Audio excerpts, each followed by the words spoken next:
Bom dia, paz do Senhor para os crentes. Thelma já me olhou ali com aquele olhar assim, bom dia, que negócio é esse?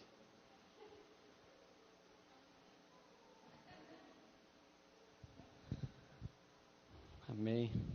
Faz tempo que eu não prego aqui nessa igreja, né? Vocês não me convidam mais? Estou brincando.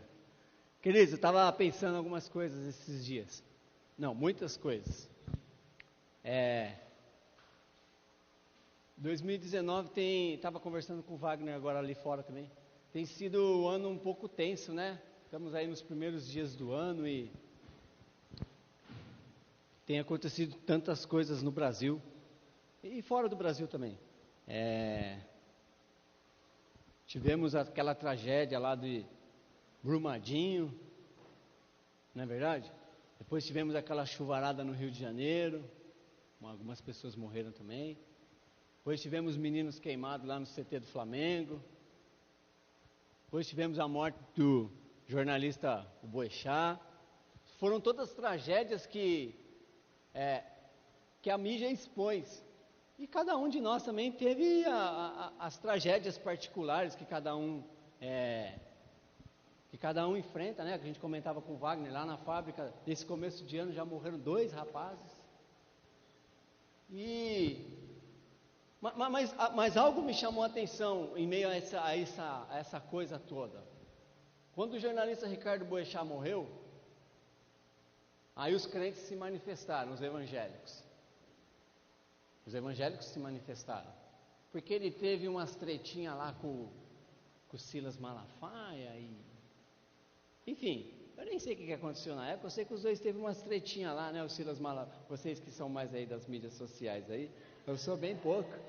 Mas não é verdade, né? Eles não tiveram umas tretinhas aí, os dois? Eu não sei o que aconteceu, mas eu sei que eles brigaram, tiveram umas discussões aí. Aí os evangélicos, não, porque Deus pesou a mão no Ricardo Boechat, porque de Deus não se zomba. Gente, presta atenção, se eu que sou um pobre mortal, eu não ligo porque as pessoas falam de mim, imagina Deus.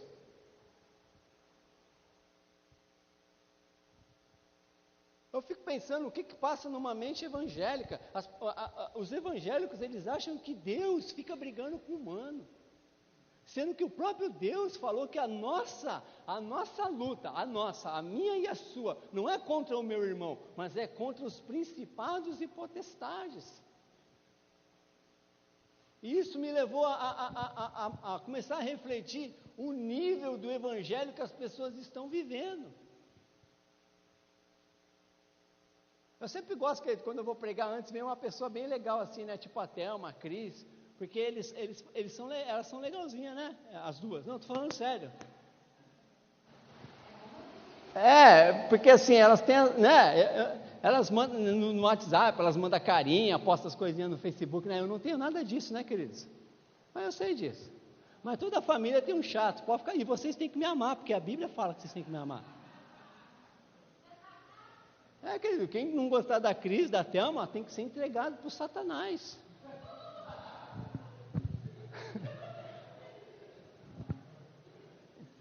Né? Aí a Cris vem, porque, né, vai aquela, prepara vocês, porque eu vou bater forte hoje. E aí eu comecei a pensar o nível do evangelho que nós estamos saindo, porque nós estamos entendendo, a essência do evangelho, mas que muitas pessoas ainda estão vivendo um evangelho que só olha para si.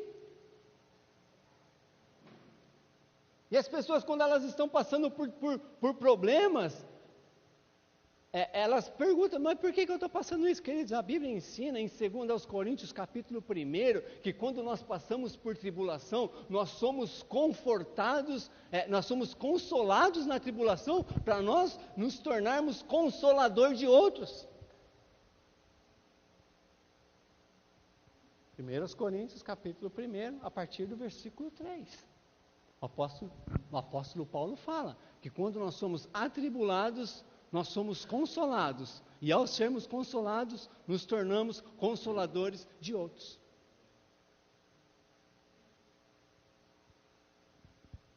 Mas o grande problema do Evangelho nesses dias, querido, tem sido o egocentrismo. Por isso se faz necessário mudança de mente. Por isso se faz necessário nós entrarmos em Romanos capítulo 12, versículo 1 e 2. No final da pregação a gente vai entender um pouquinho do que de fato é Romanos capítulo 12, versículo 1 e 2. Porque nós temos entendido aquilo de forma superficial. Queridos, a parábola Jesus ensina um princípio, vou começar a pregar agora. Jesus ensina um princípio na parábola do joio e do trigo. Abre sua Bíblia, Mateus capítulo 13.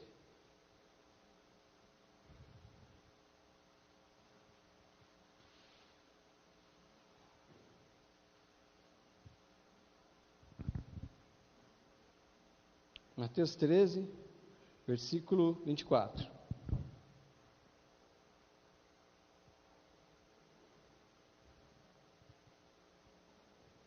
Amém? Outra parábola lhes propôs dizendo: o reino dos céus é semelhante a um homem que semeou boa semente no seu campo. Mas enquanto os homens dormiam, veio o inimigo dele e semeou o joio no meio do trigo e retirou-se. E quando a erva cresceu e produziu fruto, também apareceu o joio. Então, vindo os servos do dono da casa, lhe disseram: Senhor, não semeaste boa semente no seu campo? De onde vem, pois, o joio? Ele, porém, lhes respondeu: um inimigo fez isso. Mas os servos lhe perguntaram: queres que vamos e o arranquemos o joio? Não, replicou ele, para que ao separar o joio, não arranqueis também o trigo. Deixai-os crescer junto, até a colheita. E no tempo da colheita, direi aos ceifeiros: ajuntai primeiro o joio, atai-os em feixes para ser queimado, mas o trigo recolhei-o no celeiro. Versículo 36. Então, despedindo as multidões, foi Jesus para casa, e chegando-se a ele, os seus discípulos disseram: explica-nos a parábola do joio do campo. Ele respondeu: o que semeia a boa semente é o Filho do homem. O campo é o mundo. A boa semente são os filhos do reino. O joio são os filhos do maligno. Amém? Queridos, como é que você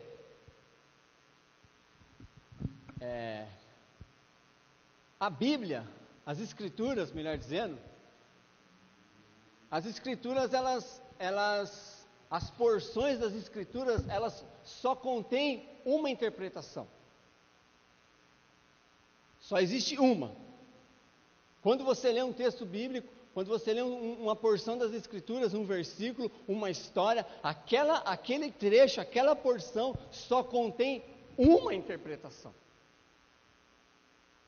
Nossa, Adriano, mas eu já ouvi tanta gente pregar sobre o Mar Vermelho e cada um pregou de um jeito. Ela tem apenas uma interpretação. Porém, você pode aplicar o texto de várias maneiras. Essa parábola do joio e do trigo, ela só tem uma interpretação. Jesus explicou. O campo, queridos, não é a igreja. Na igreja de Jesus, na igreja de Cristo, não existe joio. Porque quem já ouviu pregação falando que existe o joio dentro da igreja, falando assim, o joio pode estar sentado do seu lado, que não sei o quê, em outro lugar, aqui não. Na igreja não existe joio, na igreja só existe trigo. Jesus explicou, o campo é o mundo. Mas queridos, o que mais me chama a atenção nessa parábola é o versículo 30. O versículo 30 diz assim, ó: deixai-os crescer juntos até a colheita. Queridos, o que Jesus está ensinando é que nos últimos dias, tanto o joio quanto o trigo, eles vão alcançar a plenitude. Deixai-os crescer juntos até a colheita. Quando você ouvir falar sobre colheita na Bíblia significa plenitude. que está pronto para ser retirado. Plenitude, está pleno, está pronto. Então o texto aqui está dizendo que joio e trigo vai chegar num ponto em que ambos vão alcançar a plenitude. Isso significa o quê, queridos? Que os piores dias do mundo serão os melhores dias da igreja. Essa é a dinâmica da parábola do joio e do trigo. Essa é a interpretação da parábola do joio e do trigo. Sabe por quê, queridos? Porque a ênfase que se dá nessa parábola é do joio. Parece que o joio cresce mais que o trigo. Parece que a maldade do homem se multiplica mais do que a generosidade de Deus. Mas o que o texto está dizendo é que os piores dias do mundo serão os melhores dias da igreja. Só que o que nós precisamos entender, queridos, é que precisa mudar a mentalidade. Sabe qual é o problema de pregar hoje? Você pode conversar com qualquer um dos ministros dessa casa. Você sabe qual é o problema da gente ministrar hoje? É que quando a gente fala algo para você, a gente precisa passar meia hora explicando aquilo. Sabe por quê? Porque já existe um padrão mental, já existe algo formatado na nossa mentalidade. Quando eu falo de igreja, essa fortaleza se levanta, e você já levanta vários argumentos sobre igreja. A igreja é isso, igreja é aquilo outro, e já levanta os fracassos que você teve com as instituições religiosas. Por quê? Porque são fortalezas, são enganos que cresceram junto com a gente. Então quando a gente vem aqui, prega, e a gente prega 1 hora, 40 minutos, 1h30, 2 horas, o problema é que quando a gente fala algo, a gente precisa ter que explicar aquilo que a gente está falando. Eu não estou falando que isso é um problema assim, é um problema de todos nós. Nós estamos caminhando à maturidade, coisas estão sendo retiradas de nós nesse tempo. E o primeiro passo que ele deve, o primeiro passo para se ter, o primeiro passo fica uma coisa esquisita, né? Fica parecendo uma coisa igrejeira, né? A primeira atitude que você tem que ter para a mudança de mente é você querer essa mudança de mente.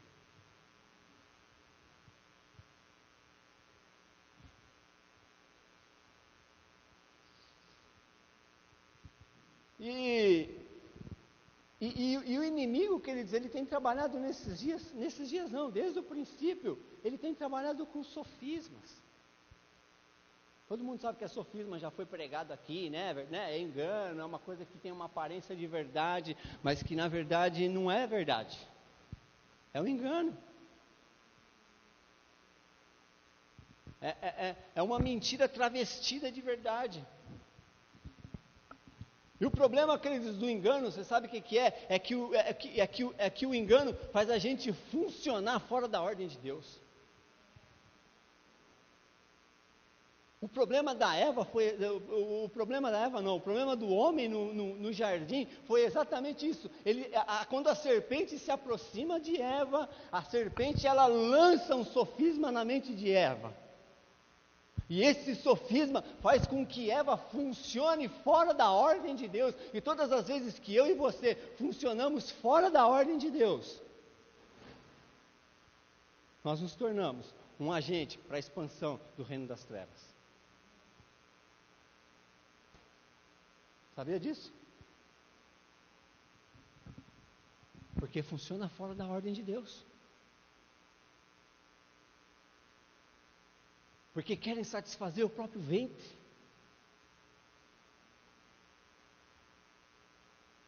Ouça o que eu vou dizer para você, querido. No Éden, eu até escrevi aqui em algum lugar, não sei onde está. No Éden, achei aqui, no Éden, o homem não trocou Deus pela serpente. Lá no Éden, quando o homem cai, o homem morre, ele não trocou Deus pela serpente. No Éden, o homem trocou Deus pelo seu apetite, pelo seu ventre. Porque às vezes a gente lê as escrituras e a gente pensa assim, não, porque no Éden o homem escolheu entre Deus e o diabo, e ele escolheu o diabo. Não. A serpente lança um sofisma na mente de Eva e faz com que Eva comece a raciocinar. E aquele raciocínio começa a gerar um sofisma, esse raciocínio, esse sofisma, começa a gerar um comportamento. Olha o texto, olha o que o texto diz. Porque, queridos, a serpente só lança o sofisma e cai fora. Ela só lança o sofisma e vai embora. Ela não faz mais nada. Ela não fica tentando a Eva. Vai lá, olha lá, que maçã bonita. A gente aprendeu antigamente que era maçã, né? Mas é a árvore do conhecimento. Mas olha que fruta suculenta. Ela não fez nada disso. A serpente não fez nada disso. Ela só falou assim, ó, não foi bem isso que Deus disse. Talvez você entendeu errado. O que você acha de você ler a Bíblia de novo? E esse sofisma começou a fazer Eva raciocinar fora da ordem de Deus. E quando nós raciocinamos fora da ordem de Deus, nós tomamos um comportamento inadequado aos filhos do reino. Ó, onde que a gente estava mesmo? É Gênesis, né? Não, nós íamos para Gênesis, né? Estamos indo. Gênesis capítulo 3.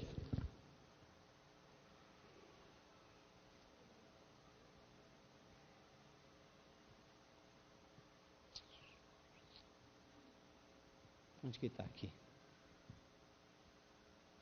Vamos ler a partir do versículo 1. Mas a serpente, mais sagaz que todos os animais selváticos que o Senhor tinha feito, disse à mulher. É assim que Deus disse? Ela não questionou que Deus não havia falado. Porque às vezes a gente chega para a pessoa e fala assim, foi Deus mesmo que te disse? Né? Alguém já te questionou e você fala assim, não, porque eu ouvi a voz de Deus, eu ouvi Deus me falar, e a pessoa chega para você e fala, mas foi Deus mesmo que disse? A serpente não fez isso. Ela afirmou que Deus havia falado.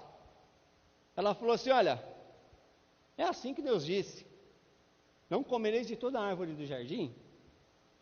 Respondeu a mulher, do fruto das árvores do jardim podemos comer, mas o fruto da árvore que está no meio do jardim, disse Deus, dele não comereis, nem tocareis, para que não morrais.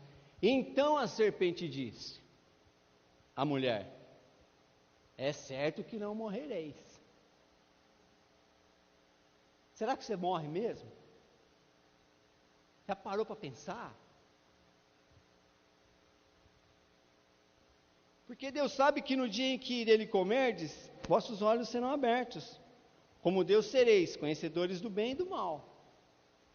Aí a serpente começa a criar essa estrutura de pensamento, vocês estão entendendo? Calma que eu vou chegar, calma que eu vou explicar daqui a pouco, fica tranquilo, no final tudo, você vai entender tudo. Ela começa a gerar uma estrutura para Eva começar a pensar, ela fala assim, não, na verdade o que Deus quis dizer, não é que você ia morrer.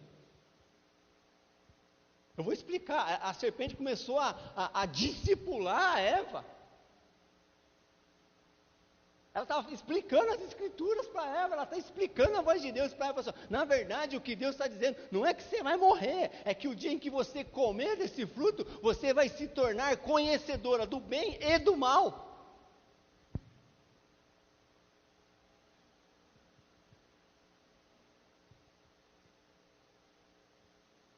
O primeiro mestre da Bíblia foi a serpente. Estava explicando as escrituras para Eva, e isso fez Eva pensar. Aí, queridos, o próximo versículo já fala, vendo a mulher. Ouça, queridos, os nossos olhos são abertos, não é quando a gente come do fruto, os nossos olhos são abertos quando a gente abandona a ordem de Deus. Porque o texto diz que quando ela viu o fruto se tornou atraente. Até aquele dia o fruto não era atraente. Já pararam para pensar? Até aquele dia, ela olhava para o fruto e o fruto não queria dizer nada. Sabe por quê? Porque até aquele momento, ela estava funcionando dentro da ordem divina. Aí ela fala, vendo a mulher que a árvore era boa para se comer, não era boa para se comer, Deus havia falado que não podia comer, porque o dia que comesse morreria. Como que ela chegou a essa conclusão, que a árvore era boa para se comer? Agradável aos olhos, e árvore desejável, para dar entendimento, tomou do fruto e comeu, e também deu ao seu marido. O problema dessa geração é que as pessoas estão trocando Deus pelo seu ventre. É que as pessoas estão sendo atraídas pelo seu apetite carnal. E quando eu falo apetite carnal, normalmente vem na cabeça das pessoas o apetite sexual. Não, árvore desejável, agradável para dar entendimento. Queridos, o sofisma é um perigo muito grande. Sabe por quê? O sofisma, todo sofisma gera um cativeiro ideológico. Queridos, eu estou lendo Apocalipse agora, porque eu acho que a igreja desses dias, ela precisa entender a escatologia. Eu ouço as pessoas falarem assim, escatologia nesse novo, porque nós somos do novo tempo, e não sei o que, né? A escatologia é coisa secundária, a escatologia é coisa arcaica, e não sei o que. Então estou falando para você ler, eu estou lendo Apocalipse, estou tratando de entender a escatologia para esses dias, como que funciona o final dos tempos para esses dias. O que a Bíblia tem a me explicar? O que as Escrituras têm a esclarecer? O que está oculto que eu ainda não entendi a respeito do livro de Apocalipse? Nós precisamos entender. E todo sofisma, ele gera um cativeiro ideológico, queridos. E uma das mensagens de Apocalipse é a respeito da vinda do anticristo. E a igreja tem se apegado como o anticristo como uma pessoa. Quem já ouviu isso aí? Quem já participou? Quem aqui já participou de seminário de escatologia? Queridos, não adianta vocês mentir, eu sei que vocês já participaram. Vocês aqui são tudo pentecostal, a maioria aqui, ó. Eu sei que eu sei saber quando uma pessoa ela tem um pezinho no pentecostal. Eu sei. É só você ficar reparando ela quando ela está adorando, ela está orando. Se ela fizer assim, ó. Já era, meu irmão. O Felipe mesmo, hoje eu estava só olhando ali, ó. Falei, é peteca, meu irmão. Ei, pode parar, porque senão não adianta vocês me enganar, não. Eu conheço, aqui, ó. Que é só o começo, aqui, ó. E pode ter certeza, se encostar o microfone ali, quando a pessoa está assim, ó, pode ter certeza que vai sair um ali, ó. Soberano e eterno Deus, estamos na tua presença.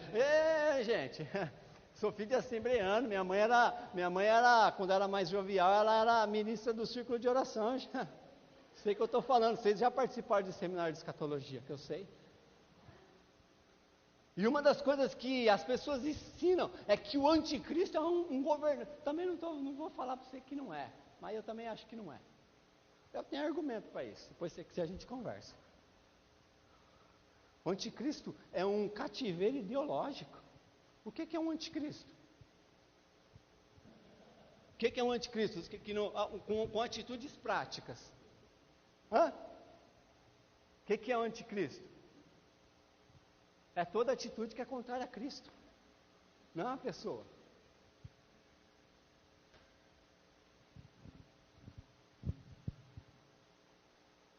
É tudo aquilo que Cristo não faria. É um cativeiro ideológico. E a igreja está presa num cativeiro ideológico, achando que vai levantar um líder. Aí aparece o Papa. Meu Deus, misericórdia, vamos orar, porque é o Papa. Esse Papa será o líder mundial, estabelecerá a nova ordem. Aí apareceu o Trump. Esse cara tem cara de anticristo, eu estou vendo escrito na testa dele, 666.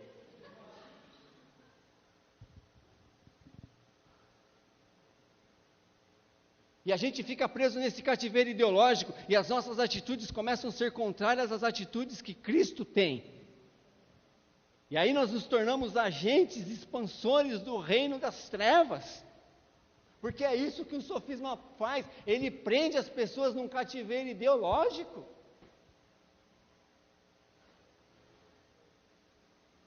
E é sutil. Sabe por que o sofisma é sutil? Porque o sofisma não confronta aquilo que você acha, aquilo que você pensa, aquilo que você tem de convicção. O sofisma não confronta. A gente acha que a gente vai identificar a voz do diabo, porque o diabo vai chegar. Lembra antigamente tinha os negócios de expulsar demônio, que você tinha que chegar lá e falar assim, fala que se Jesus veio em carne, e não sei, já ouviram isso aí? Se falar que Jesus não veio em carne, é demônio. O diabo é bobo, queridos.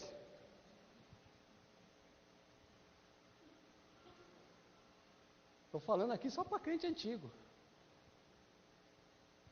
São sofisma porque não há um confronto. Você vai se adequando àquele engano, aquele engano vai se alojando na sua mente, vai crescendo uma estrutura.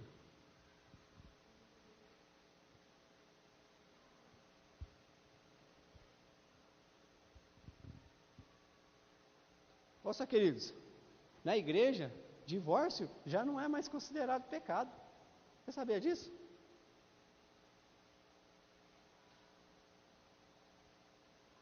Você sabia?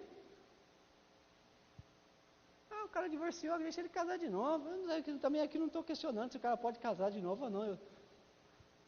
E aí eu vou falar algo para você, querido. Quando uma pessoa se divorcia, Deus não fica chateado. Deus odeia o divórcio. Aí esse sofisma entra e esse sofisma vai se alojando na mente evangélica. E agora o cara divorcia, a gente fala, é só mais um. Não deu certo, né? Não deu certo. Tem que divorciar mesmo.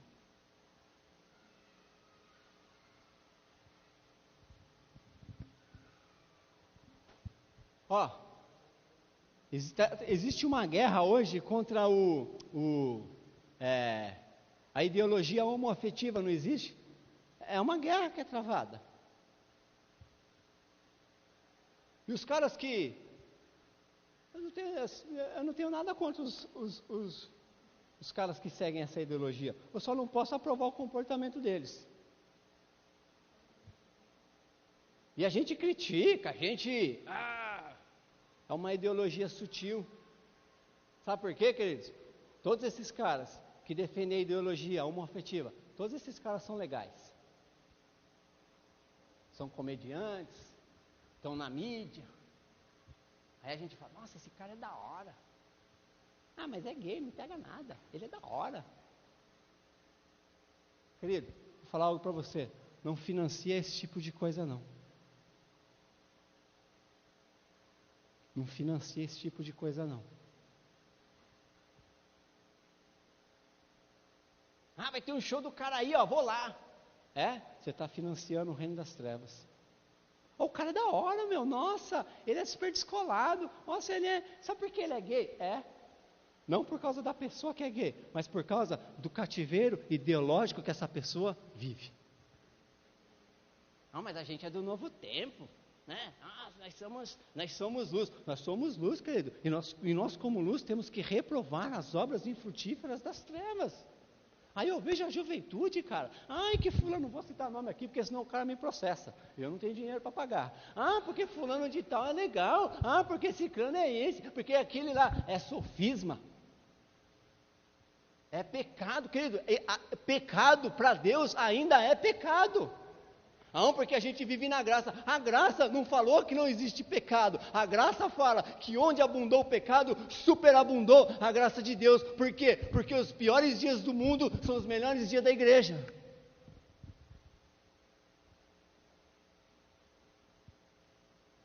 Aí a gente entra nesse cativeiro ideológico. Porque isso satisfaz o nosso ventre. Isso satisfaz a nossa vontade. Eu quero me entreter. Eu não estou falando para a gente se tornar um cara chato, né? Não vamos se entreter. Estou falando que a gente não pode financiar esse tipo de coisa. A gente não pode dar espaço nas mídias para esse tipo de coisa. A gente não pode dar espaço nas nossas redes sociais para esse tipo de coisa, porque a gente se torna um agente para a expansão do reino das trevas. Vocês estão felizes comigo? Não estão, eu sei. Fica tranquilo.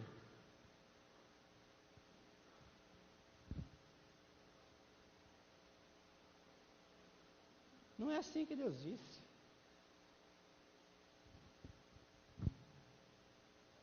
Cativeiro ideológico. Por isso, querido, se faz necessário uma mudança de mente. Nós precisamos pensar biblicamente. Sabe, pensar biblicamente não é você decorar versículo. Não, antigamente o cara que pensava biblicamente era o cara que decorava mais versículos. Não. Mas pensar biblicamente é você pensar e tomar decisões baseadas nos parâmetros das Escrituras.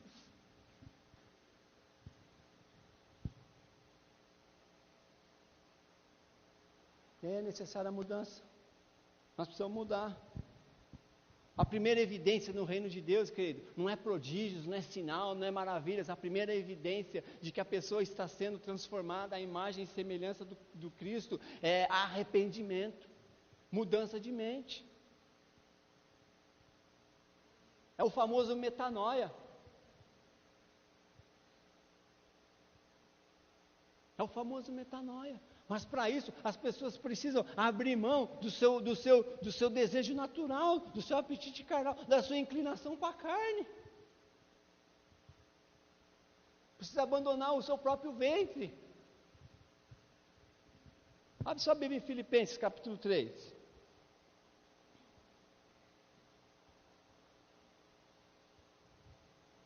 Ultimamente a gente também só fala das epístolas de Paulo, né? Acho que quando a gente chegar lá no céu, Paulo tem que agradecer a gente, né? Porque é uma coisa, né? A gente fica defendendo as coisas que ele falou, né? É uma bênção. Filipenses 3, deixa eu achar aqui. Versículo 17. Irmãos, sedes imitadores meus e observai os que andam segundo o modelo que tendes em nós. Pois muitos andam entre nós, dos quais repetidas vezes eu vos dizia, e agora vos digo, até chorando, que são inimigos da cruz de Cristo. O destino deles é a perdição, o Deus deles é o ventre, e a glória deles está na sua infâmia, visto que se preocupam com as coisas terrenas. Queridos, o que seriam inimigos da cruz de Cristo? Pergunta, exige resposta. O que você acha que é? Um inimigo da cruz de Cristo.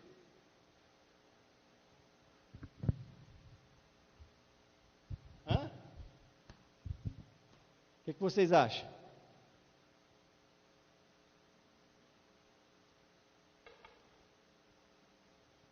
Inimigo da cruz de Cristo, querido, é aquele que não quer se entregar no altar de Deus. Isso é um inimigo da cruz. O inimigo na cruz não foi aquele que furou Jesus. O inimigo da cruz não foi aquele que colocou a coroa de espinho na cabeça de Jesus. Não. O inimigo da cruz são todas aquelas pessoas que não querem se entregar no altar de Deus. Sabe por que não querem se entregar? Porque o Deus deles é o ventre.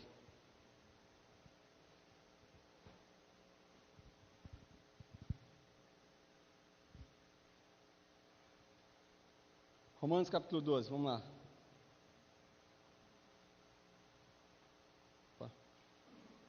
Texto conhecido.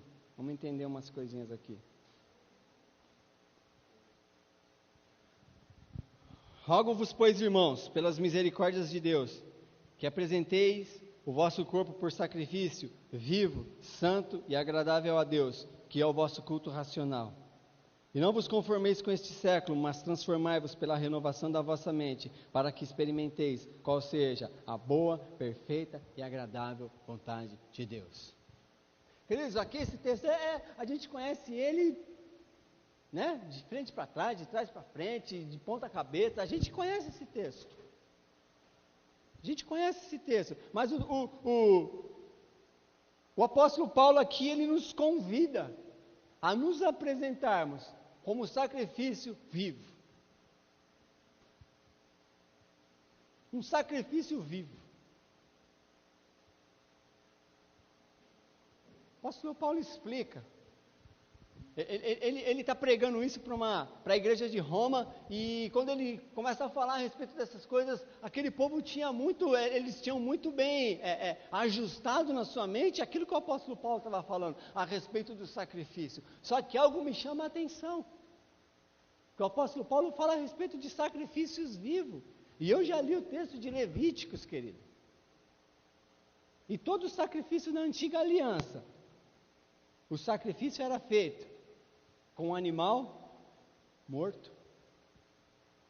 Não era? Já leram Levíticos? Lá? O sacrifício era feito com um animal morto. Como que funcionava o ritual do sacrifício na antiga aliança? A pessoa chegava para o sacerdote, trazia o animal para o sacrifício, confessava o pecado para o sacerdote pegava aquele animal, levava aquele animal para o lugar do sacrifício, colocava as mãos na cabeça daquele animal e confessava todo o pecado que aquela pessoa confessou para o sacerdote. Figuradamente, o sacerdote lançava toda aquela culpa no animal.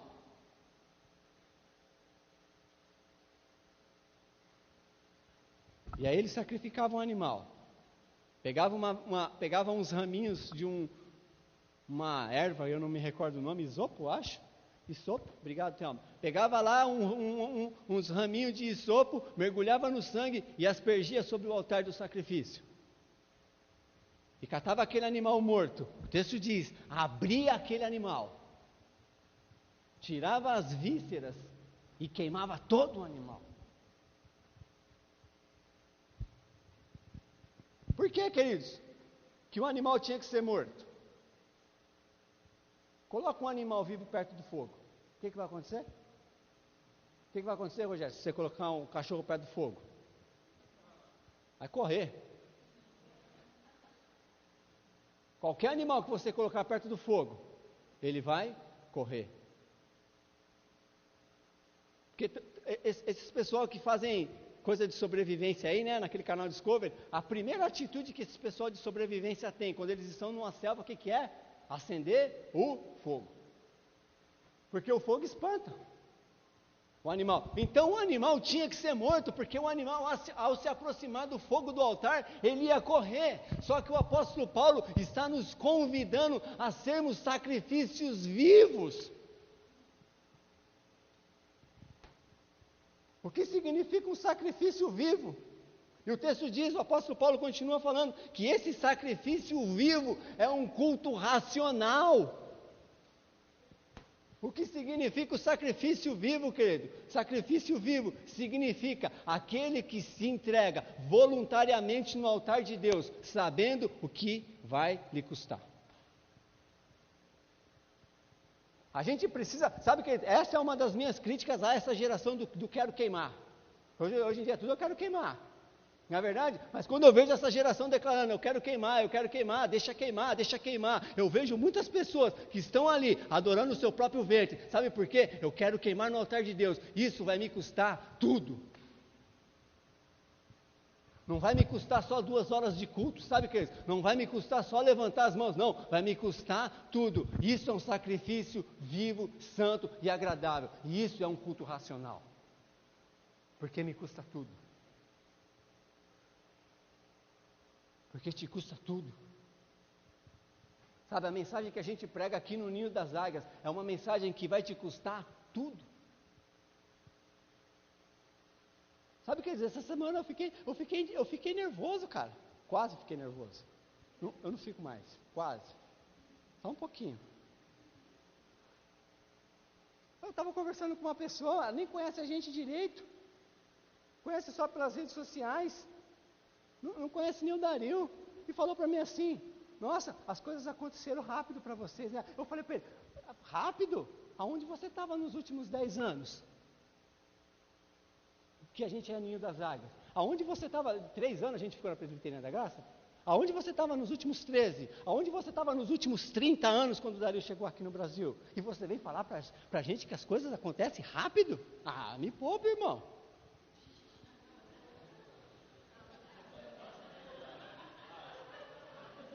Eu lembro, eu fico bravo, queridos.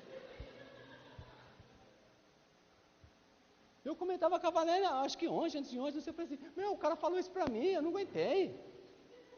Falei, que isso, cara? Só porque você vê uns likezinhos lá no Instagram, umas coisinhas no Facebook, você acha que as coisas aconteceram rápido?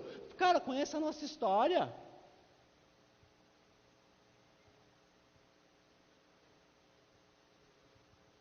Falei, o que a gente está disposto, a gente não está disposto a entregar alguma coisinha para Deus, não. A gente está entregando tudo. Sabe por quê, queridos? Porque a mensagem da serpente guarda um pouquinho para você, mas a mensagem do Espírito Santo, ela fala assim, olha, deixa tudo isso daí e se entrega lá no altar de Deus. Todo mundo vai ver você queimar. Sabe, está todo mundo, a cidade inteira está vendo a gente, querido. É como o Dario falou domingo passado, às vezes a gente é chacota. Para uns, a gente é bênção. Para outros, a gente é chacota, o povinho. Porque está todo mundo vendo a gente queimando num altar.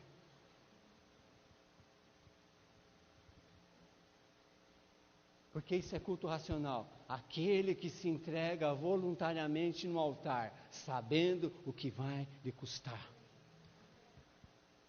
A entrega no altar, querido, não é uma entrega, é uma entrega voluntária, mas não é uma entrega cega. Não, o apóstolo Paulo está falando assim, olha, vocês têm que ir sim para o altar, vocês têm que ser sim sacrifício vivo, mas acima de tudo você tem que entender o que isso vai te custar.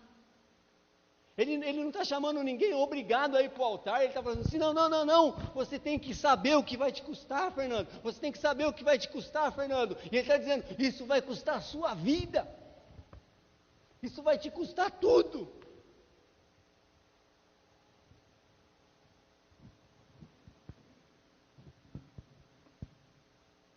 Tudo.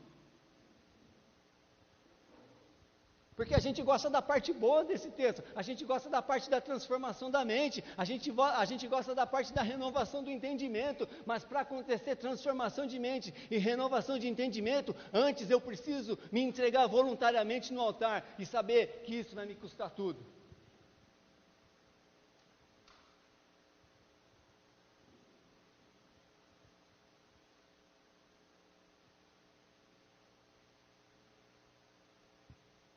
Eu ainda falei para essa pessoa no domingo, no dia que me visitou. Não foi domingo não, foi outro dia. Foi no sábado. Eu ainda falei para ela.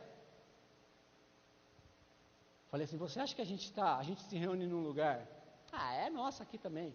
Porque se é de Deus, é nosso. Só não está no nosso nome.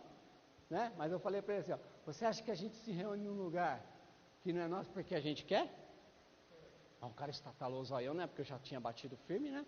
Não falou mais nada. Sim, você acha? Falei, não. Mas quando a gente decidiu sair de um lugar e para ir para outro, a gente decidiu não reproduzir o mesmo modelo. Falei, porque se a gente quisesse alugar salão, e eu falo isso com muito temor, e vocês me conhecem, e você conhece os ministros dessa casa, e me conhece também, a gente não está atrás disso. A gente alugava um salão, e a gente enfiava 1000 pessoas lá dentro. Pode ter certeza.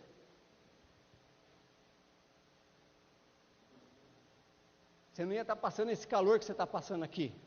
Nós ia colocar ar-condicionado. Você não ia estar sentado numa cadeira dura igual essa. Você ia ter cadeira almofadada. Os meninos não iam pererecar para arrumar esse som aqui. A gente ia ter som de primeira. Casa cheia. Dario não ia precisar vir aqui, mandar nos grupos e falar assim, irmãos, nós estamos aqui, os compromissos missionários, a gente precisa enviar a oferta para os missionários.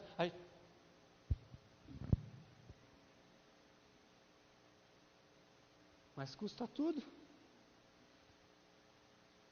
Queridos, presta atenção, as pessoas hoje, o evangélico, Deus não é evangélico, a gente também não é verdade? Já falamos isso aí. Os evangélicos, eles querem tirar as aflições do evangelho. Os evangélicos querem tirar, Elvis, as aflições do evangelho.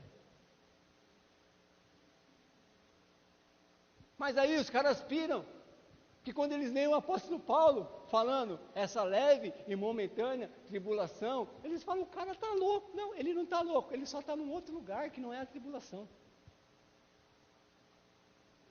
Ele só está olhando a tribulação de uma perspectiva mais alta. Então ele fala, não, essa perspectiva, essa tribulação, ela é menor do que aquilo que Cristo está gerando dentro de mim. Não é que ele é louco, não é que ele é paranoico, que ele é desvirtuado, qualquer coisa parecida, não, é insano. Não, é que ele está olhando a tribulação numa outra perspectiva.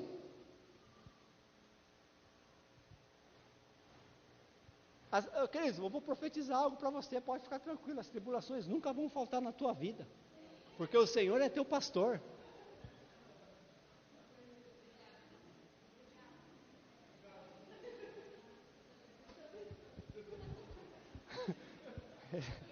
Recebe?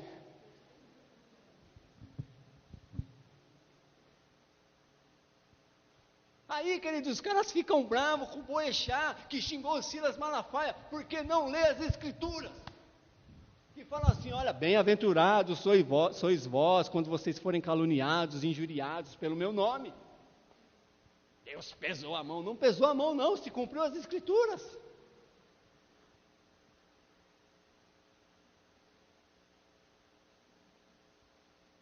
Ele para de se debater com Deus, se entrega no altar dele, sabendo o que vai te custar. Às vezes a gente fica se debatendo com Deus. Agora vem a outra parte. E não vos conformeis com este século, mas transformai-vos pela renovação da vossa mente, para que experimenteis qual seja a boa, agradável e perfeita vontade de Deus. Transformai-vos aqui significa, a palavra é metamorfos.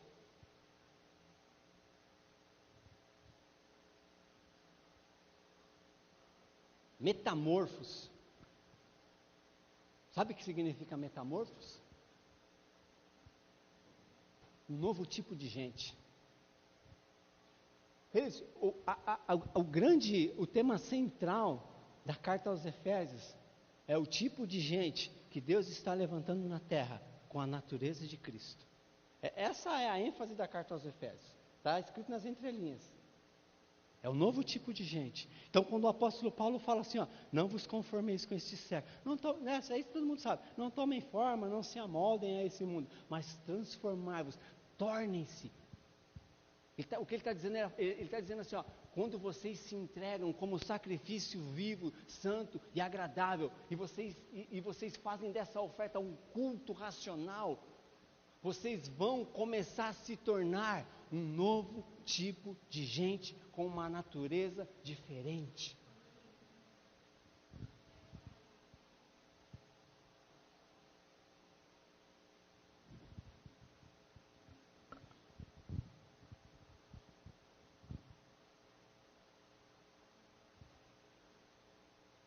E aqui entra a palavra metanoia, que a gente tanto conhece, não é verdade?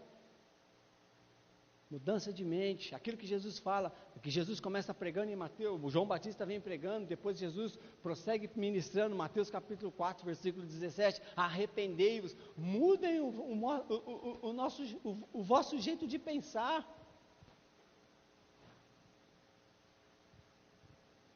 E a gente precisa entender algo, sabe, queridos?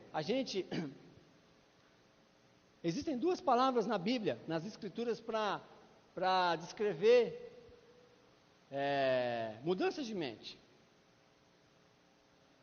transformação. A primeira é metanoia, todo mundo conhece.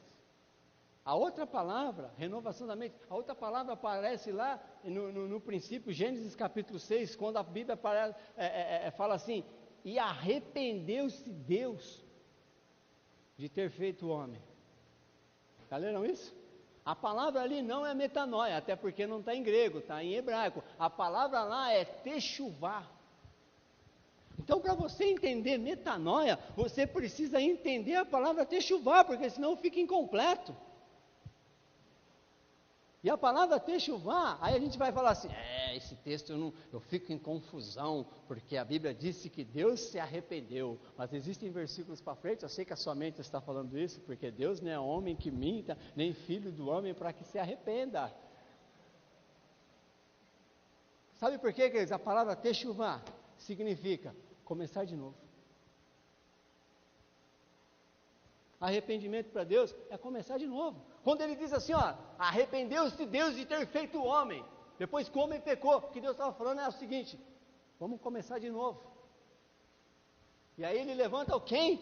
Uma família, Noé e seus filhos. Por quê?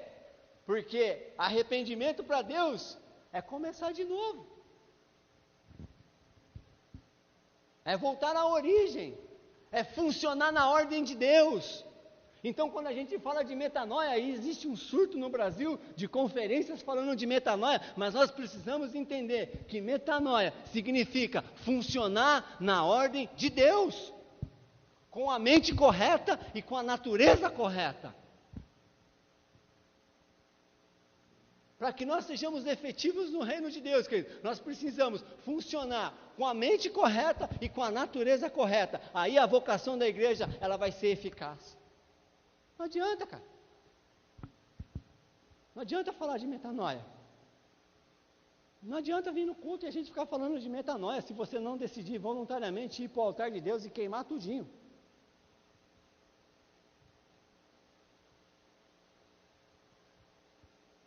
E eu vou falar, não adianta cantar, deixa queimar, deixa queimar, deixa queimar. Se não decidir ir voluntariamente no altar de Deus, sabendo que vai te custar tudo, vai cantar até morrer.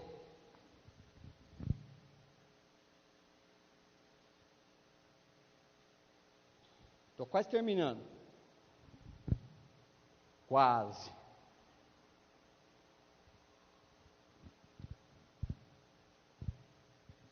Queridos, presta atenção. A mudança de mente se faz necessária. Por quê? Porque toda mudança de mente gera um comportamento diferente. E comportamento autoriza a intervenção espiritual. Mudança de mente gera mudança de comportamento. E comportamento autoriza a intervenção espiritual. Fica tranquilo que eu vou explicar.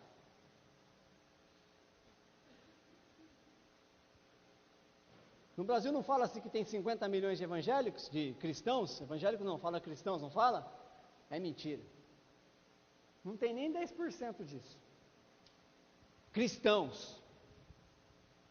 Pessoas com a natureza de Cristo, não tem.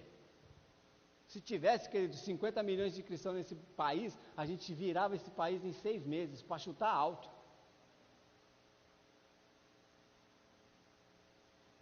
Mas como não há uma mudança de mente, na maioria, essa falta de mudança de mente, ou essa mentalidade errada, gera um comportamento errado, e esse comportamento errado autoriza a intervenção espiritual de quem? Do mal. Da maldade. Aí a gente vê tráfico de drogas crescendo, homicídios aumentando, agressão contra a mulher, orfandade, ideologia homoafetiva, tudo isso é autorização de uma mentalidade que funciona incorretamente, que funciona fora da ordem de Deus. Os 12 apóstolos, querido, os caras que viveram com Jesus eram 12 homens, e foram 12 homens que funcionaram dentro da ordem de Deus, e esses homens saculejaram o mundo da época. 12 homens funcionaram dentro de uma mentalidade correta, e autorizou a intervenção espiritual. Deus agiu, Deus não age, a gente fica esperando um anjo vir tocar, não vai vir anjo não. Não vai. Não, porque o anjo, não sei o que, eu quero um anjo, não vai vir anjo não. O anjo que está aí é você que tem que. A manifestação do reino dos céus, ela acontece a partir de você, através de você, porque Cristo está em você.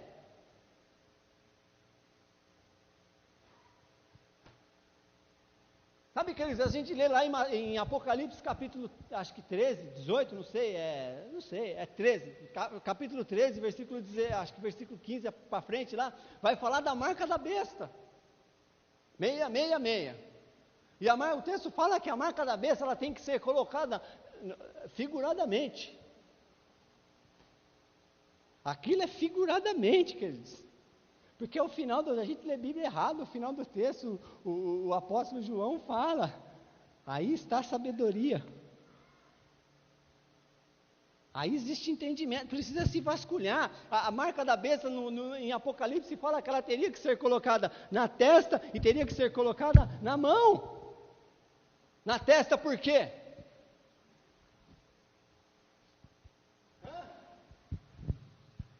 Mente. E mãos, querido, mãos na Bíblia fala de comportamento, de ações, de ações realizadas, ações concretas. Então a marca da besta tem que ser, um padrão mental que é estabelecido, e através desse padrão mental, você vai gerar um comportamento anticristo. Não é número. Não é número. Não é número. Elvis, a gente fica atrás de número, 666, placa do carro 666, misericórdia, Senhor Jesus, vou vender esse, maldição não, cara, leva lá para casa, pode levar lá,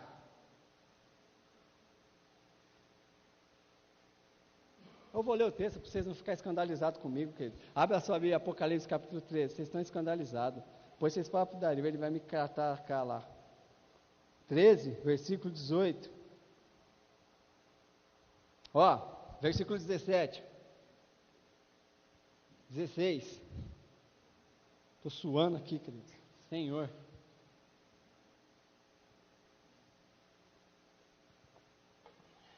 É aqui mesmo? A todos os pequenos e os grandes, os ricos e os pobres, os livres e os escravos, faz que lhes seja dada certa marca sobre a mão direita e sobre a fronte, para que ninguém possa comprar ou vender. Queridos, aqui o texto está falando, queridos, sobre negociação. As pessoas vão negociar com base numa mente incorreta. Você que tem comércio, queridos, que você que é autônomo, tem que ficar atento a esse tipo de coisa. Fala que isso afeta todas as áreas da nossa vida. As pessoas vão comprar e as pessoas vão vender a partir dessa perspectiva.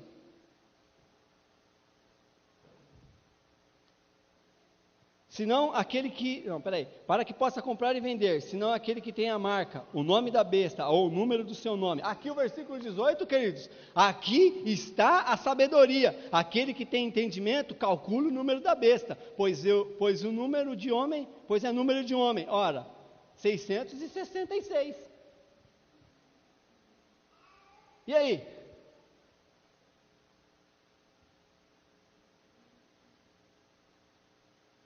Não é o número. O texto fala aqui, aqui está a sabedoria.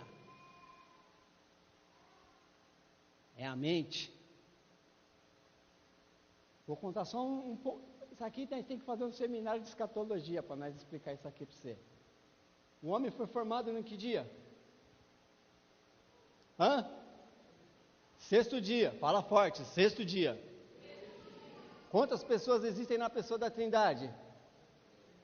Quantos? 3. 666. É o homem elevado à sua máxima potência. É o homem sendo Deus de si mesmo. É o homem sendo guiado pelos seus próprios pensamentos. Essa é a marca da besta. Estou falando alguma bobagem aqui? O Deus deles é o seu próprio ventre. Nós não lemos aí em Filipenses 3?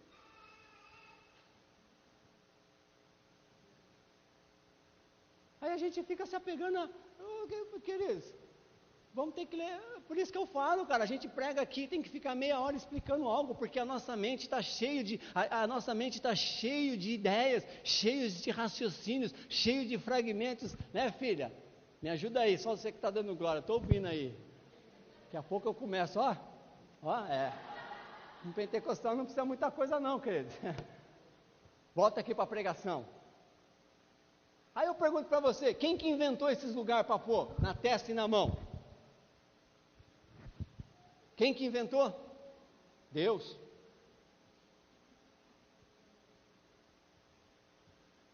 Deus. O diabo usa a mesma estratégia que Deus, querido. Deus quer formar uma mente nova em nós, o diabo também. Abre sua Bíblia em Deuteronômio, não precisa não falar que eu estou pregando heresia aqui, que eu estou falando coisa com coisa. Eu estou ficando louco, acho que né, a gente fica louco. Eu li a Bíblia, eu fico louco, eu fico caçando coisa. Deus fala as coisas, aí eu falo, não Deus, mas então o Senhor tem que dar um respaldo, aonde que está, e fica vasculhando, procurando, e queima minhas pestanas. Deuteronômio capítulo 6. Estou terminando.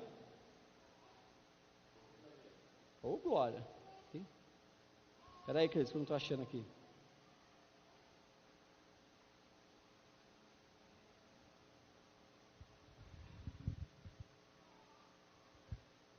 Versículo 5.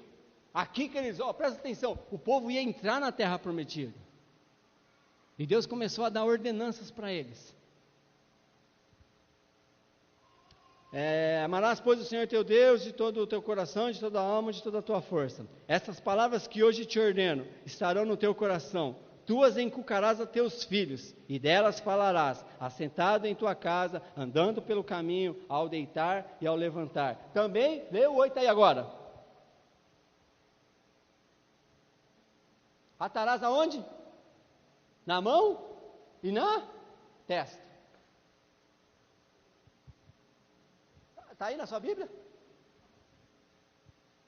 Atarás a lei do Senhor nas mãos e na testa.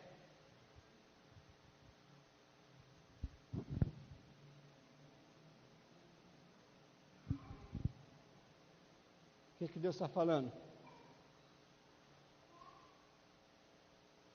Se eu mudar a mente de vocês, eu vou governar através de vocês, através do comportamento de vocês. E o comportamento de vocês aqui na terra vai fazer com que os céus toquem a terra. Isso é metanoia. Isso é metanoia. Sabe, é deixar-se. É deixar Deus mudar a nossa mente. E ao mudar a nossa mente, Ele vai governar o nosso comportamento. E ao governar o nosso comportamento, os céus vão tocar a terra através de nós.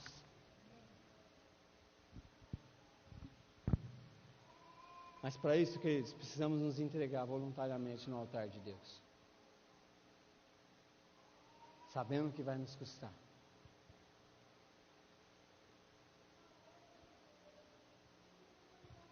Sabendo que vai nos custar. Sabe, a gente precisa abandonar cativeiro ideológico. Sabe, quando eu falo, porque a gente está num processo de renovação da mente ainda. O texto diz que o joio e o trigo, que o trigo, não vamos falar do joio não, que o trigo, ele cresce até atingir o tempo da ceifa. E nós estamos nesse processo de mudança de mente. E o que Deus está falando para nós nessa manhã é para a gente parar de se debater. Sabe, o versículo de Romanos 12:2 ainda continua. Para que nós experimentemos qual seja a boa, perfeita e agradável vontade de Deus. Sabe qual que é um dos problemas que a gente tem, queridos? Que a gente quer conhecer a vontade de Deus. Mas a Bíblia não fala para a gente conhecer a vontade. A Bíblia fala para a gente experimentar a vontade. A gente tem que ter experiência com a vontade de Deus, é vivenciar a vontade de Deus. Sabe, a gente às vezes, sabe por quê, queridos? Sabe por quê que a gente não pode conhecer a vontade de Deus? Porque se a gente conhecer a vontade de Deus, a gente vai fugir.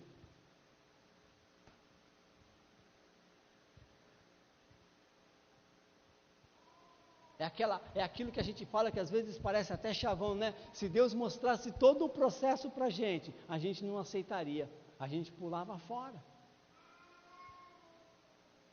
Mas quando a gente entende que vai nos custar tudo, e voluntariamente a gente se entrega no altar de Deus, a gente experimenta a boa, perfeita e agradável vontade de Deus.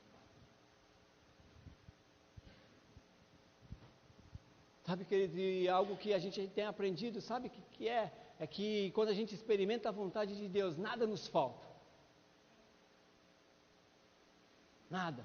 Eu não estou falando isso para te deixar animadinho, não. Não, agora ele vai terminar a pregação e vai deixar a gente animadinho. Não, não estou falando isso para deixar você animadinho, não. Nada nos falta.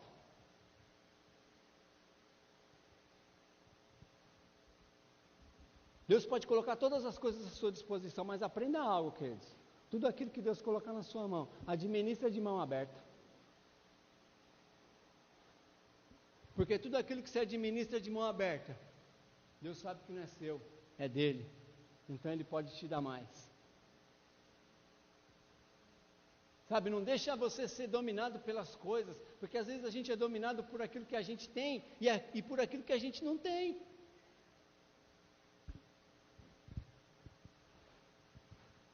Às vezes a gente olha para as pessoas e às vezes a gente comenta, né? Vocês não, mas tem gente, né?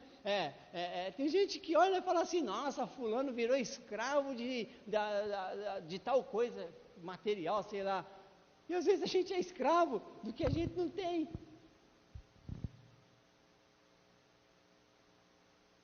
Muitas vezes nos tornamos escravos da escassez, da falta, né? Às vezes a gente fica o tempo todo pedindo a mesma coisa para Deus. Falando a mesma coisa para Deus.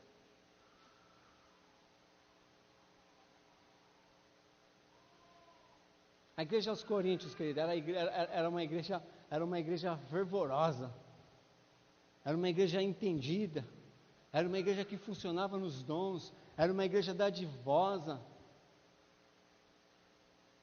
Mas o apóstolo Paulo chegou lá, e sabe o que o apóstolo Paulo falou para eles? Eu sei que vocês são tudo isso, funcionam nos dons, são fervorosos, são entendidos nas Escrituras, mas uma coisa eu vim procurar em vocês: Cristo e esse crucificado, e eu não achei. A igreja aos Coríntios, cara. A igreja aos Coríntios, meu. E você lê e fala, cara, que igreja? Quando o apóstolo Paulo fala, uma coisa eu vim fazer aqui: procurar Cristo. Eu não achei. Por isso que lá no capítulo 11, quando o apóstolo Paulo está falando a respeito da ceia, ele fala para os discípulos, para a igreja aos Coríntios assim, porque as vossas reuniões têm feito mais mal do que bem.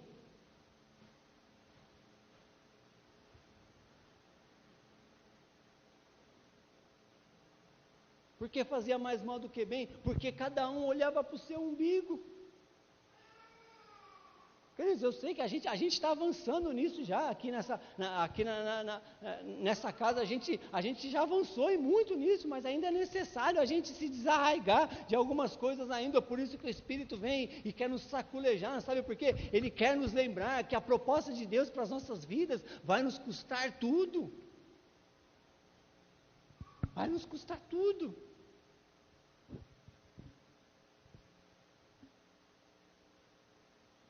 Amém? Vamos ficar de pé, vamos orar.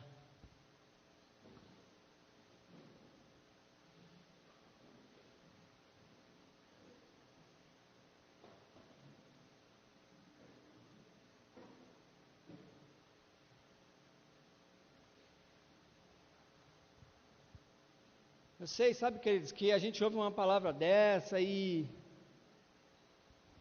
essa palavra ela cai no nosso espírito e cai no nosso espírito, cai de forma indigesta, é normal isso, né? A palavra é assim, cara. A palavra é assim, sabe? Aquilo que nos agrada é sofisma. Aquilo que não nos confronta é sofisma. Aquilo que não marreta as estruturas que que foram erguidas na nossa mentalidade é sofisma. E o propósito de Deus nesses dias não, sempre foi, o propósito de Deus nesses dias, Deus o Pai nesses dias, é levantar um novo tipo de gente. Esse mundo não precisa de crente, querido. Não precisa de crente, não precisa de evangelho, não precisa de evangélico. Precisa de um novo tipo de gente com uma natureza correta, que funciona debaixo da ordem de Deus. Porque quando nós funcionamos na ordem de Deus, nós estabelecemos a ordem dos céus na terra. Mas vai te custar tudo. Vai te custar tudo. E a gente se debate. A gente se debate. O Espírito Santo está só falando, vai, se entrega logo, vai. Vai ficar perdendo tempo. Se entrega assim, deixa todo mundo ver você queimando, você vai queimar mesmo.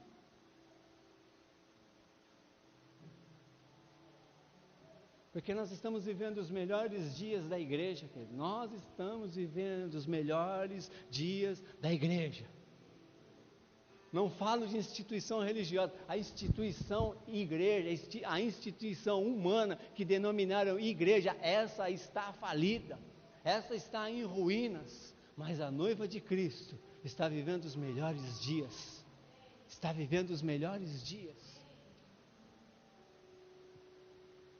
E é essa noiva, com essa natureza,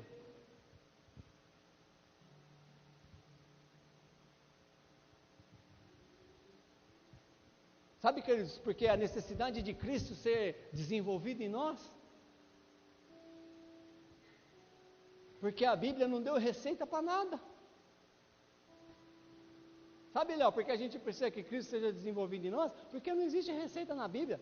Você pode ler a Bíblia, lá não vai estar, lá na Bíblia não está escrito como educar filhos. Não está. E mostrem se alguém acha que tem. Na Bíblia não está escrito como que o marido deve tratar sua mulher. Não existe exemplo bíblico. Não existe exemplo bíblico. Ah, é Adão. Não é. Adão não cuidou de Eva. Eva se aproximou da serpente. Adão teve filhos. Houve um homicídio. Não, homicídio na família de Adão. Como Adão pode ser exemplo de família?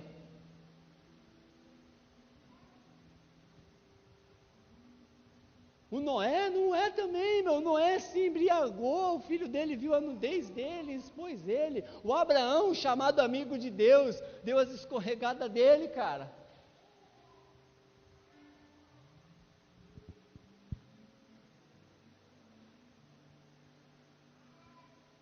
Modelo de família, queridos. É o Deus, é a Trindade, eles ficam se honrando, né? Deus fica falando para o filho, Deus pai fica falando, não, esse é meu filho em quem eu tenho prazer, e o filho fala para o pai, não, pai, o Senhor é demais, tudo que eu faço é porque o Senhor manda, o Senhor faz, e aí eles falam, aí Jesus era, quem acha que Jesus era top, né? Agora hoje em dia o negócio é top, quem acha que Jesus era top? Jesus era top, cara, né? A palavra da moda, Jesus era top, aí Jesus chega até mim e fala assim, eu sou top, mas vai vir um melhor que eu. Ele vai conduzir vocês em toda a verdade. É uma cultura de honra. Esse é o modelo que nós precisamos estabelecer nas nossas casas. Mas para que isso seja estabelecido nas nossas casas, nós precisamos nos entregar voluntariamente no altar de Deus, sabendo que vai nos custar tudo.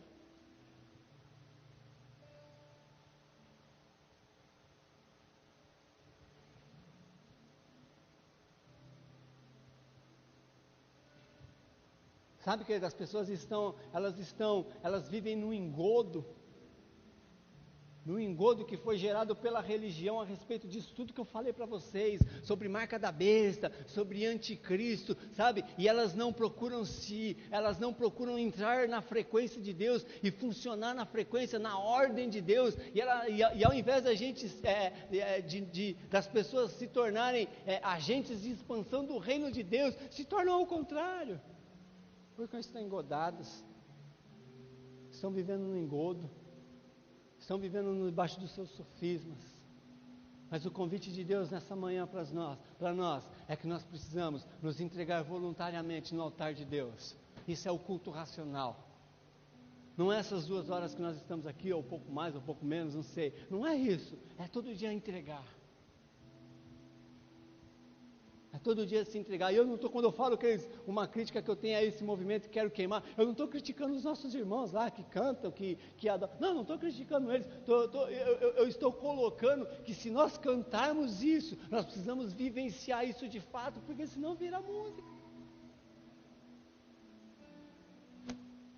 Porque senão vira música. E aí daqui a pouco a gente canta tudo, a música do menino lá, como que ele chama, o Vilas Boas, Alessandro Vilas Boas, a gente canta tanto a música dele, e daqui a pouco a gente vai passar um telefone para ele e falar assim, cara, compõe outra música, que a gente não aguenta mais cantar essa daí, coisa aí do Quero Queimar. Vai ligar lá para o cara do Morada e falar, compõe outra que a gente não aguenta. Se isso não se tornar parte da nossa vida, esse queimar que a gente canta, não for fruto, não for só a evidência de uma vida que já está queimando voluntariamente no altar de Deus, é só um ritmo legal, é só fumaça no palco, é só luzes. E isso não tem nada a ver com quem canta, com os nossos irmãos lá que ministram, mas tem a ver com aquilo que me motiva a cantar.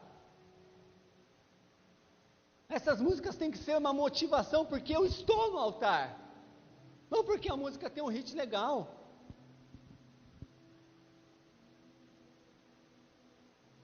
Está nos custando tudo, queridos. Cada um aqui, eu sei, cada um aqui, está custando tudo. Ninguém está fora disso, todo mundo aqui. Isso não é privilégio de Dario, meu, não, de Rodrigo, é de todo mundo, está custando tudo, cara.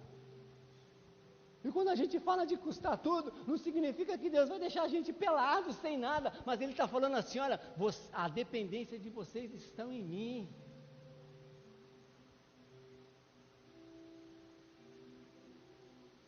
Sabe, o maior exemplo disso foi quando Deus, outro que vai ter que pedir, outro que vai ter que pedir graça para mim lá no céu, vai ser o Abraão, porque toda a pregação eu falo dele.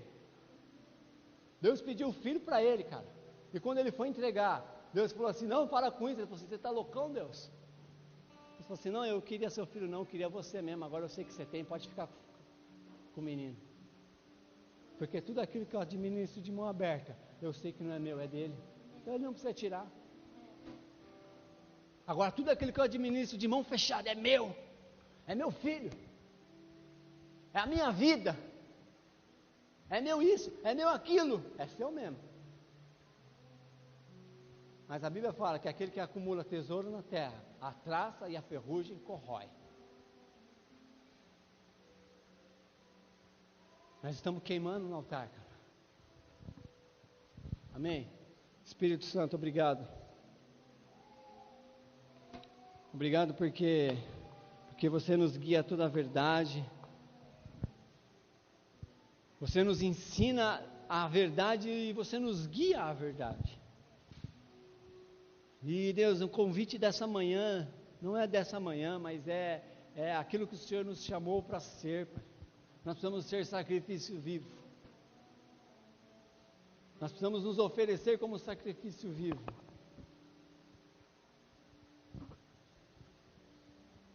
Deus, nós cantávamos uma música tão antiga. Olha para mim, que eu sei que você está orando aí. Lembra a música que a gente cantava antigamente? Vem o Senhor minha vida oferecer, como oferta de amor. Né? Eu nem lembro direito a música. Essa daí. A gente cantava, mas a gente não tinha o entendimento total da música, cara. Como oferta de amor e sacrifício. Quero o Senhor, minha vida, né? Quero entregar, cara, como oferta viva. Eu nem sei quem escreveu essa música. Asaf? Tinha que ser mesmo. Sabe, a gente cantava antigamente isso aí, cara, sei lá de quando é essa música, 80, 90 e pouco, tantos anos atrás. Pois para te adorar foi que eu nasci, adoração, querido, é a entrega no altar. Cumpre em mim o teu querer.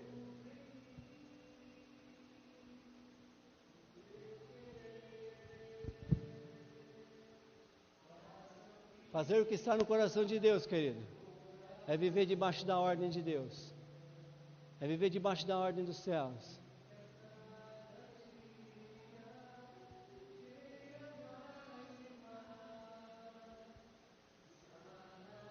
Sabe, queridos, estar ao lado do Senhor é cumprir, cumprir os desígnios de Deus com Deus. Não é fazer coisas para Deus, é fazer coisas com Deus. Queridos, vou terminar, deixa eu falar algo para vocês. Eu estava de férias agora em janeiro, eu estava lá em Minas, cara, e meu carro todo sujo. E o B não gosta de carro sujo. O B, eu estava de férias, cara, eu não queria lavar carro, não quero lavar carro, E ele todo dia, pai, vamos lavar o carro, aí tá bom. Aí a Valéria um dia falou assim, o menino tá enchendo de paciência, vai lavar esse carro. Falei, tá bom, peguei um dia e fui lavar o carro com ele. Queridos, e lá lá em Minas a água é gelada. Não é mesmo a água da torneira, é água que vem de bica, é canalizada, vem para cá. É muito gelada a água, cara. Mas estava calor, muito calor, mas é muito fria a água. Eu estava lavando o carro com ele. Ele me ajudando. Eu ajudando ele. Na verdade, queridos, aquilo que ele fazia estava me dando mais trabalho do que me ajudando. E eu já estava fazendo, para você ver, eu não sou bravo. Quem me conhece sabe que eu não sou. Eu já estava fazendo aquilo contrariado. Tendo que fazer o serviço 2 vezes. E levando um banho de água fria. Que ele segurava a mangueira, eu falava, joga aqui, ele, pare-me. E aquilo foi me gerando uma angústia santa.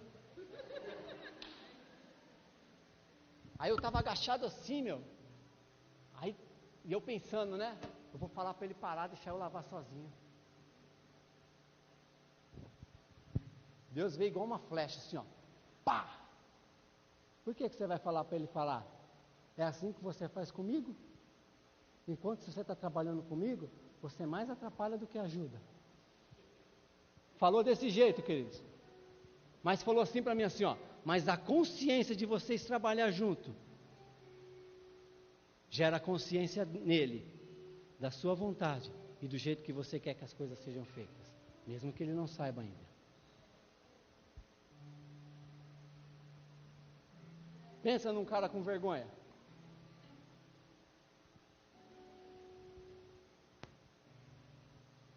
Porque quando a gente está trabalhando com Deus, querido, a gente mais atrapalha do que ajuda.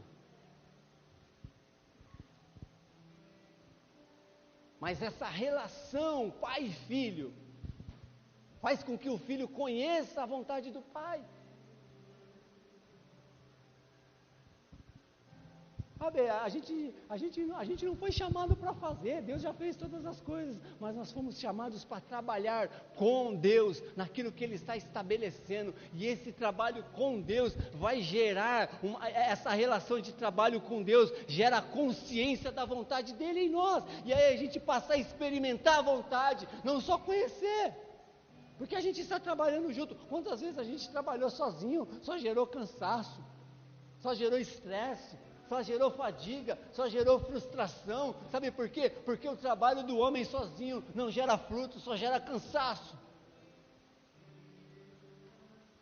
Mas quando a gente trabalha com Deus, o trabalho com Deus se torna descanso. Sabe por quê? Porque o trabalho com Deus é um trabalho que tem conclusão, e essa conclusão, ela gera um resultado, não sei se é resultado, um resultado satisfatório.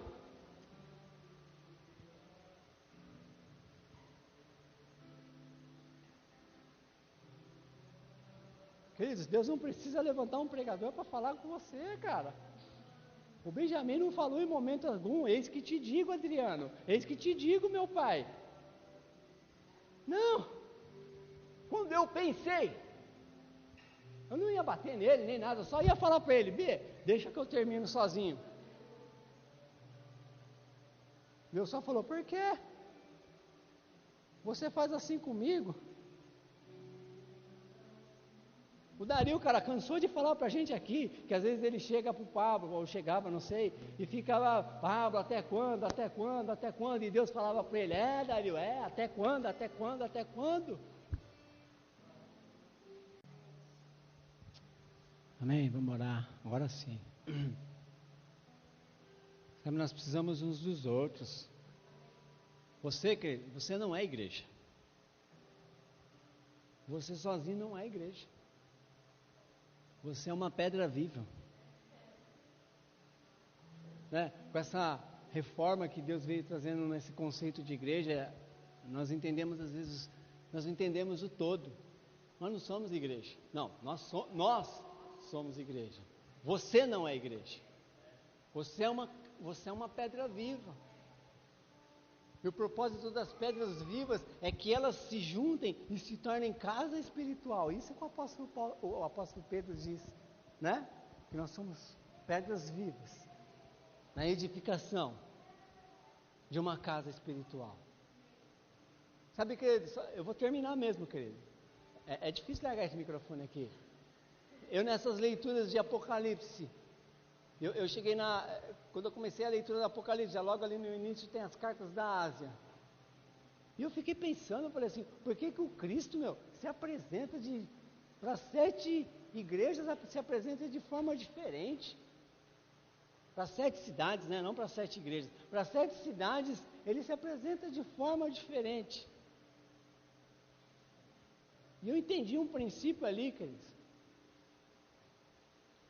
que ninguém tem a revelação do Cristo por completo. Por isso que nós precisamos permanecer juntos como casa espiritual, porque a parte da revelação que me falta, o Elvis tem.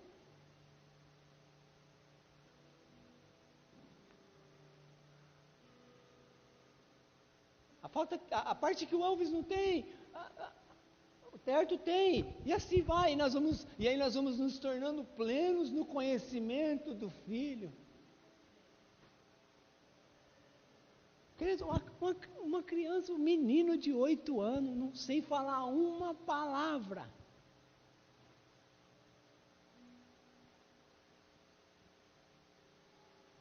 Manifestou a vida de Deus, e Deus me apunhalou. Às vezes nós queremos as grandes expressões, não, porque, não. Quando nós estamos juntos, nós reconhecemos a parte do Cristo que o outro tem que eu não tenho. Que nem a Cris falou, não, os micos que eu pago, eu sou a mais simplesinha das que prega, mas se não tiver a Cris aqui, a parte do Cristo que ela carrega vai fazer, a gente não tem.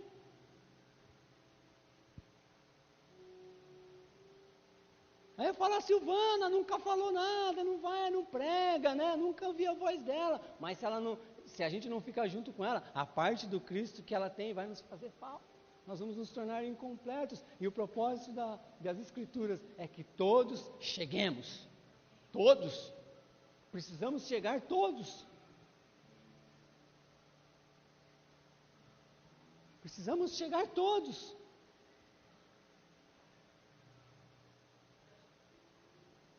E chegar todos na Bíblia, querido, não é chegar um e chegar os outros depois, não, é chegar todos.